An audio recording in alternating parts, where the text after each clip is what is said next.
Welcome today to a very exciting episode of Mic'd Up with Mass. Advertising has played a very important role in making or breaking brands. Today we are joined by Anish Daryani, founder and president director of M&C Saatchi, to talk about modern day brand building and how mobile has a central presence to making brands. We also address the marriage of creatives and science in the future of advertising. So welcome Anish to our today's edition of podcast. Hi Diksha, nice to be here. Good morning. I hope you're doing all right. Thank you. We are very excited to have you here. And joining in this discussion today is Viraj Singh. He is the co founder and managing partner for Mass International. Hi, Viraj. Hi, Diksha. Welcome to the podcast today. Thanks. Great to be here. Great. So let's get the conversation started. Are you all mic'd up? So let's get started. Absolutely. Hi, Anish. Hope things are well. Welcome to Mic'd Up with Mass. Thanks, Look forward to having a candid conversation with you today. So if you're ready, we can get started.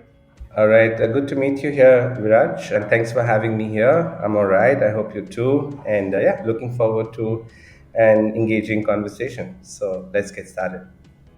Great. So Anish, you've been in advertising for a long time. You're no stranger to the digitalizing ecosystem in Southeast Asia, in Indonesia for the last few years.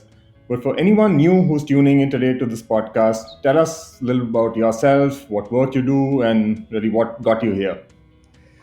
Sure. Yeah, I've been in advertising for 22 years, and I tell people I'm quite useless. That's all I've done my entire life. That's the only thing I'm capable of doing. And my journey started back in India, where I was born. I was born in Calcutta, and did my initial years of work in Cal, moved to Mumbai, and then have had the privilege of working in multiple countries. I used to call myself a hippie in a suit. Wanted to have this global career, so advertising took me to Africa as my first expat stint, where I was in Kenya and Nigeria, came back in India, in Bangalore for a couple of years, and then moved to Vietnam, where I worked across the region in a sort of a regional role, which exposed me to the wonders of Indonesia. And finally moved to Indonesia, which I call home and where I've anchored my ship. So been here for about 6.5 years and likely to be here for some time longer. Awesome. And what is it that you do you're the founder, director at M&C Saatchi. So yeah, sure. So I founded M&C Saatchi Indonesia almost 5 years ago. That was in Jan of 2018. And going strong, built one of the most powerful and fastest growing agencies in the country and the region, one of the most awarded, built a fantastic team. And that's all. I've said enough, I guess. Yeah. No, absolutely amazing. We've been working with M&C Saatchi for a long time, and we've seen the M&C Saatchi team, both the performance as well as the team that you built, go from strength to strength. So great to see that happen, and more success to you over the years. Thank you, Viraj. Appreciate that very much, and appreciate the partnership with Affle. And I'm hoping as time goes by, it'll strengthen. As we go along. Yeah, absolutely. Today we are talking about modern day brand building, and you've been in advertising, you mentioned, for 22 plus years. So there's no better person to talk about modern day advertising who can also give us a perspective of what it was not so long ago. So when you look at advertising today, it is sort of widely known as the era of the math men. And back in the day, it was known as the era of the madmen. Yeah. So from your vantage point, how has advertising and brand building sort of changed or evolved from that era of the madmen to what it is, the mathmen today? Do you first of all, do you believe in that? And if you do, how has it really changed over the years? Yeah, I do believe in that. The whole Mad Men era is sometimes mistakenly identified as the glory days of advertising.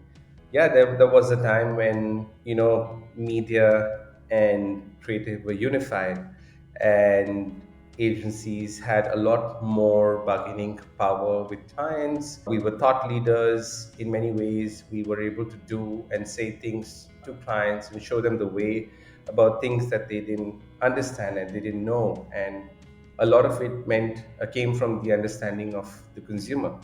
But as time went by, the major shift that happened was that knowledge became more omnipresent. It became more democratic, and clients realized that it wasn't so hard, and they started knowing almost as much as the agency partners knew when it came to brand building and consumers. And before you knew it, while agencies were too busy splitting their media and creative functions, and I still question, and I and I say God knows why they did that.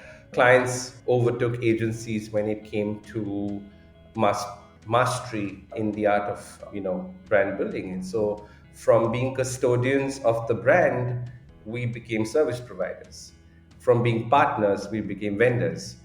Yeah. And then the whole madman imagery to go with it didn't do the industry good, and we lost a lot of credibility. But then, thanks to the world operates in cycles, and thanks to the emergence of digital media, things started becoming more measurable. And that's where accountability started coming back into the advertising business. So the transition from madman to mathman has been a boon in many ways, because it's brought back credibility to the business. From being a soft science, it's made it more of credible specialism. And some of the legacy of the madman days, when it comes to creativity and the audacity to challenge norms and innovate, and I mean, those still exist, but they just come coupled with responsibility and accountability. That when clients spend their money through us, we owe them results. We owe them I mean, there is an element of return on their investment, return on ad spend. And that's basically been a very beneficial thing for the industry and for clients. So yeah, it's a good thing. Got it. And you mentioned, right? I mean, with most industries and even advertising goes in circles, right? And Right. digital and mobile today at least seem to be at the core of most things and the way most brands are thinking about their communication. Correct. Again, I mean, there's an interesting report that came out recently. It was released by one of the agencies which spoke about how the pandemic falsified the notion of digital being a separate channel. So what do you think about the convergence of digital and non-digital, the convergence of brand and performance marketing? Yeah, this is a very interesting question, Viraj. So basically, a lot of the clients came pretty late to the party when it came to their understanding and discovery of digital marketing. And a lot of them actually started their digital transformation during the pandemic. And I have clients that we work with closely to help handhold them through that journey. But somehow they realized that it was fairly more affordable in terms of being able to reach out to consumers and connect with them, compared to the traditional channels. And but that was notionally more affordable, because it was just the outlay. Like, you could run a bunch of ad sets for as low as $100. Yeah. And the minute you go in a television commercial, you have to commit to a few hundred thousand to even get started, to have something formidable in terms of reach and frequency.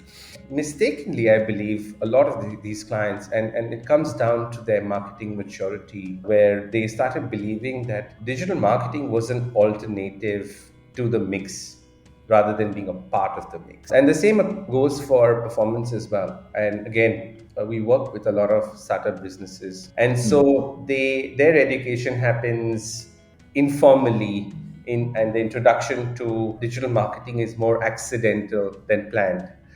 And then they start believing that digital marketing, especially on the performance side, is sort of a shortcut to get to the chase, which again happens to fail.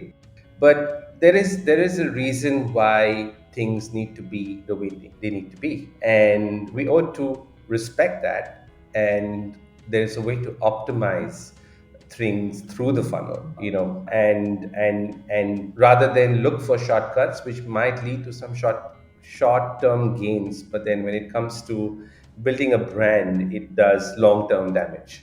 And that's something that some brands are learning the hard way, and there are some things that brands know about, and they're conscious about it, and therefore having a more strategic approach to building their brand versus a very tactical one. Yeah. Yeah. I think back to the topic of Mad Men and what you mentioned, right? That agencies had the creative and the media functions all operating as one, and then they sort of separated those functions. Yeah. Right. Traditionally, brands, and now what has been happening is brands would typically have a creative agency to focus on the creative aspect of the communication, and then a media agency to focus on reach and impact and define the audiences that they want to reach out to. But today, creatives have gotten a programmatic makeover where data is central to all the optimization decisions. So, how do you see this marriage of creative and science in the future of advertising? Do you see it sort of come back a full circle and creative and media coming under one roof, or is it still going to be separate, or how do you see it? See, when it came to the traditional media in terms of how it was planned and how it was bought, not a lot has changed. Okay, it's still pretty much using the same tools. Yes, there is an element of tech coming into play when it comes to optimizing your distribution strategies, even on conventional channels. But when it comes to traditional media, like I said, was more like a soft science where you had an estimation of reach and approximate number of averaged out frequency, and therefore the kind of impressions you were able to have. And then there was a very indirect, and then there were many other things you did with it, whether it was shopper or activation or engagement, and then all of that worked together to be able to contribute to revenue or sales. And then there was an indirect correlation that was drawn between all the money that you spent and all the revenue that you achieved, right? And then there was a very loose measure of success in terms of whether the campaign worked. Or when digital marketing came into play, it got many aspects of data that marketers didn't knew existed, where you can segment and sub-segment and micro-segment different kinds of consumers, where you can create lookalikes of your existing consumers and target them specifically with almost bespoke messaging, where you could run multiple ad sets, where you could basically identify at which stage of the consumer journey your consumer was dropping out and start a conversation from the point where the consumer left. So this whole aspect of data has brought in a fascinating flavor to what creative agencies do, because but then again, the data in itself is just numbers, right? It comes down to the agency's ability to create insights and information out of that data and apply that data to your creative output, and that's where magic happens today. So data in itself is quite useless. We know personally a bunch of clients who's sitting on a lot of first party data, but sadly they don't know what to do about it. And then this whole aspect of data privacy and the holy grail that you need to protect and safeguard makes it hard for them to even share it with trusted partners, and therefore they're happy sitting with the data, not doing anything about it, rather than bring in experts who can create, like I said, information and insights out of the data and apply it to achieve your. And so data alone is of no use. Insights alone, again from them, if brands and agencies manage to get it, is of some use. But if it's not applied to the work you do, it's again of no use. So this whole convergence of data and creative actually is the holy grail of marketing today. And but this is in terms of creating stimulus for consumers to respond to relate with, to engage with. But then data also comes in terms of telling you how your work performs. So these today can look at the work that they've done, get quantitative insights in terms of how it performed with respect to meeting multiple objectives across every level of the funnel, and use those learnings to optimize their work. Going forward, we are likely to get better and better at what we do because now we have feedback coming in the form of data and insights that we can apply back to the work that we do. Yeah, I totally agree. I think there is an abundance of data. In a lot of cases, it's probably there in silos. And I think those who are putting it together well and using that data well, whether it's, as you said, whether it's in terms of insights which are flowing back into anything they do in any of the decision making that they do. I think those are the guys who are really evolved and are operating at a completely different level from those who are sitting on data and sort of in some cases just pretending that they're using the data but not having that much impact. Correct. Absolutely. I think moving over to mobile and performance on mobile, and that's where Mars and Affle, we've been doing a lot of work there as well. When it comes to mobile and performance on mobile, over the last decade, we've seen advertisers have a problem of plenty, right? An advertiser has to deal with multiple channels, whether it's search, social, influencer marketing, ad networks, multiple dashboards, multiple reports. An advertiser is struggling to get a holistic picture of what a mobile user acquisition campaign looks like. As an agency, how do you navigate this ad tech maze, Anish? Sure, Viraj. So basically, let me try and answer your question with an analogy. So, I mean, or rather, I'll just set the context for this analogy and then answer it, right?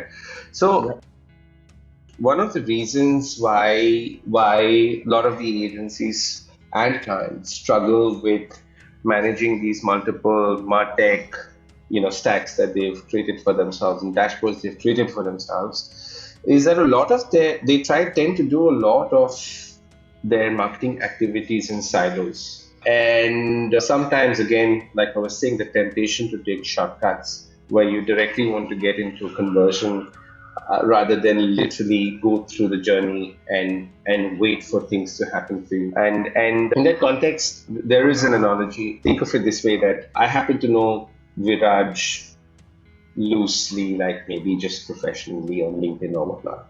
And then suddenly I reach into your personal space and I send you a friend request, and I do that with your wife and I do that with your kids, and I'm like, hey, this is Anish uncle, I happen to know your dad and I'd love to be friends with you.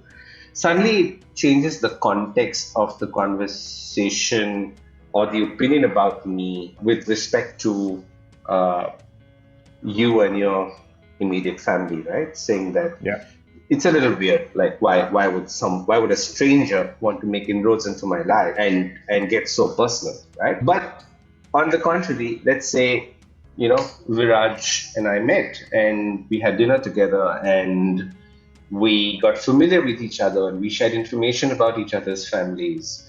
And Viraj and I decided to connect on Facebook together, and then our families started engaging with each other based on our content. And then the families started getting friends online, and that transferred, that relationship probably matured to an offline relationship, and now we were family friends, right? That's when it comes to brands trying to connect with consumers, it's not very different from that analogy. So basically, brands need to, and that's why the funnel works so beautifully. Your upper funnels help you create that level of familiarity. It's about a brand introducing themselves and what they do and what value they add to people's lives, and that's how awareness comes in and consideration comes into being. And that then transforms or translates into a relationship where if the consumer responds with engagement and responds with wanting to convert and try your product, and then sort of become an advocate of your product and become loyal to you and continue to keep buying you and keep that relationship going. So when you're able to continue with this journey across a given consumer or a set of consumer cohorts of different kinds of consumers, that journey is complete because you didn't try to break the journey. You didn't move from awareness to a conversion. You didn't skip or you didn't bother about, creating advocacy for your brand. And therefore, irrespective of the multiple tools and dashboards that you might use, you will get multiple data sources, but all of them are connected and they speak one language. In fact, they are able to give you a much clearer and in-depth picture of your overall marketing activities, right? But the mess happens because let's say you started an awareness on some campaign on some channels, but parallelly you were talking to other sets of consumers and you only focus on conversion. And now you're getting very conflicting pieces of data coming from multiple campaigns that were running all at the same time, all at the same audience. But maybe those audiences were unique because of the way your targeting was set up.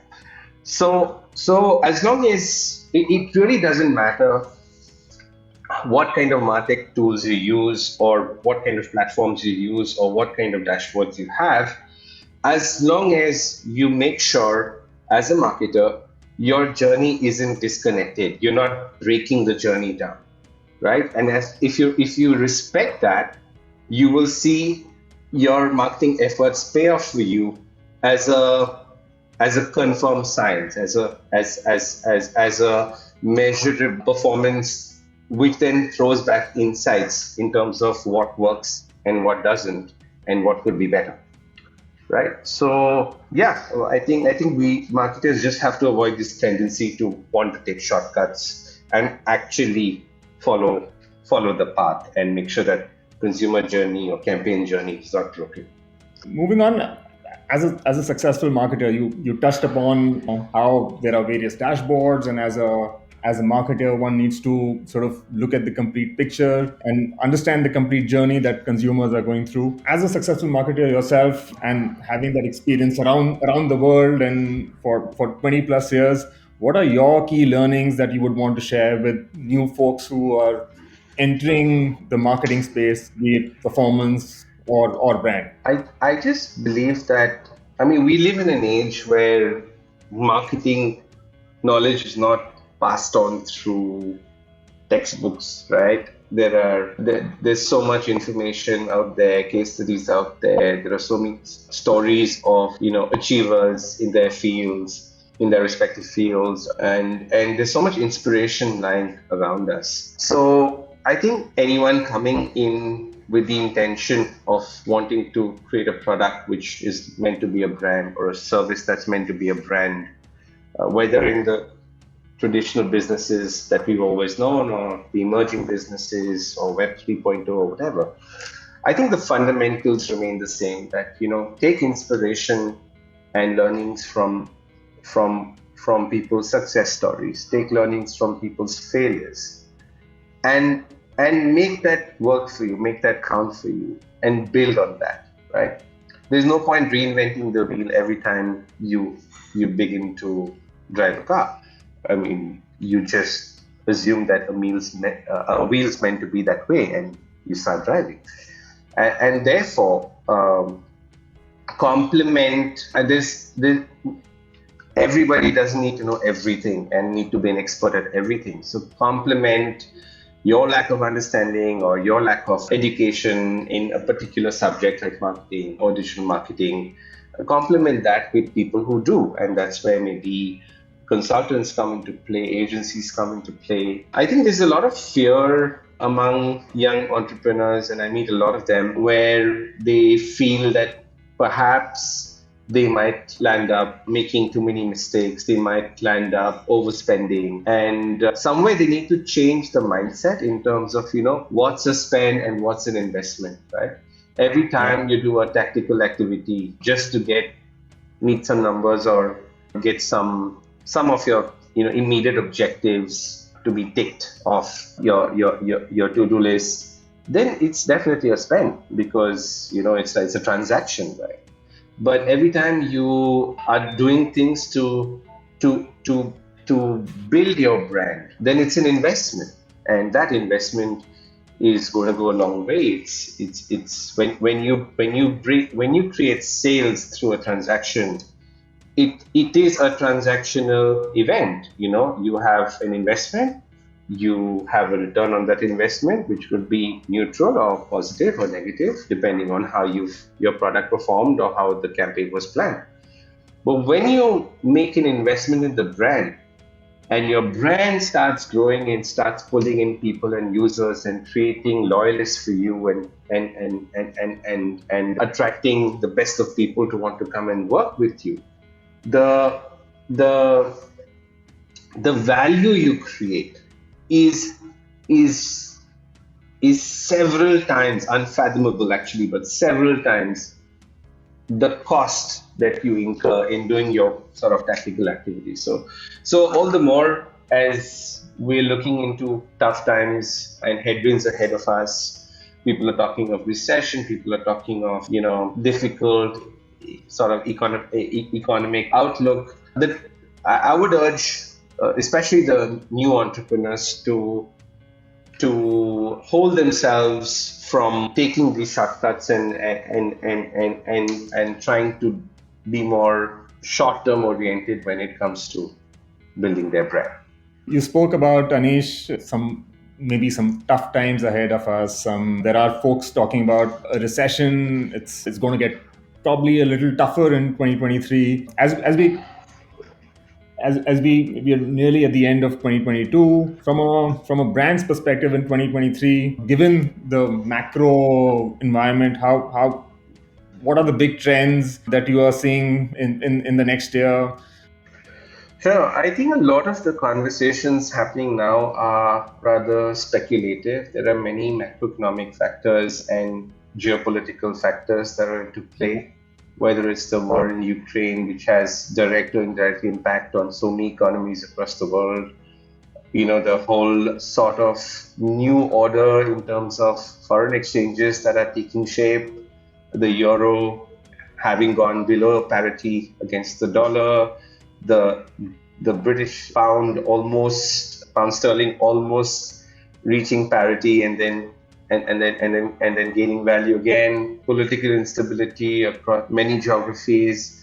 I think all of it's a culmination of so many factors, right? And again, of course, inflationary factors, which again are fueled more by lack of energy and then this whole shift, a much needed shift towards sustainability, having come out of a pandemic and we're still really not out of it 3 years into it. I mean, there's so many factors that come into play. It's very hard to get a handle on it. I would urge everyone to not get trapped in this sentiment of doom, but to be hopeful, to be optimistic, to do what you think is best for your immediate environment and for your immediate business and reality. There are factors that we can't control, but there are other factors that we can. So there's no point, worrying about things that you don't have control over. But I continue to believe, at least for my business, that we've brought in audacious results even during the pandemic and some of the worst times for our clients and ourselves. And I believe that we will continue to do that irrespective of what the economic outlook turns out to be. Because as long as you have the ingredients of being agile and adaptive and flexible and fluid, you can take on any number of hurdles that come in your way. But be prepared for one thing, and this is my learning personally from running a business which was just 2 years old and faced the worst pandemic the world's ever seen. And we were able to grow that business by almost 400% over the 2 years of the pandemic. My learning from there is that as long as you can find opportunity in distress, both for your clients and for yourselves, you probably make an unfavorable situation work favorably for you. So yeah, that's my personal approach to how I would look at whatever comes our way. And yeah, companies that are rigid and are too hardlined on how they want to function will find it difficult. Companies that are agile, they can think and act and work at the speed of culture, at the speed of thought, are likely to thrive. Those are some wise words, Anish. Really, thanks for sharing. I totally agree and totally believe in the same philosophy. I think Thank you. times are definitely, there's a lot of uncertainty. You control what you can, and if you're optimistic, if you're hopeful, and if you can adapt, those companies, those people, personalities will always find a way and sail through. Cool. We're almost at the end. Typically, we end the session with a very quick rapid fire. So I'm going to be asking you some questions, and I'm hoping to get some quick answers. Bring it on. Yeah. Your favorite ad tech buzzword for this year? Attribution. It's almost funny how important it's become. That's true, especially in mobile performance where we are. Attribution has been a buzzword for a long time, but it is becoming bigger and bigger as we never out of fashion. Never out of fashion. Yeah. Describe Anish in one word. Impatient. If you were not a marketer, what would you be? A soldier. Nice. A daily habit that has been a game changer for you? My morning walks, meditation, both, I think. Yeah. So physical, mental well-being, I guess. Yeah. Cool. That's all I have for you, Anish. Thanks for sharing and having this lovely, candid conversation with me today. Thanks, Virat. I had a lovely time. Enjoyed the conversation too. That brings us to an end of a very exciting episode of Mic'd Up with Mas. Interesting tidbit, it's also our 20th episode. And if you want to catch up all the previous episodes that we've done so far, you can follow us on Spotify, Apple Podcast, and Google Podcast. You can also find us on our social channels on LinkedIn and Twitter for more updates from Mas. Until next time, thank you.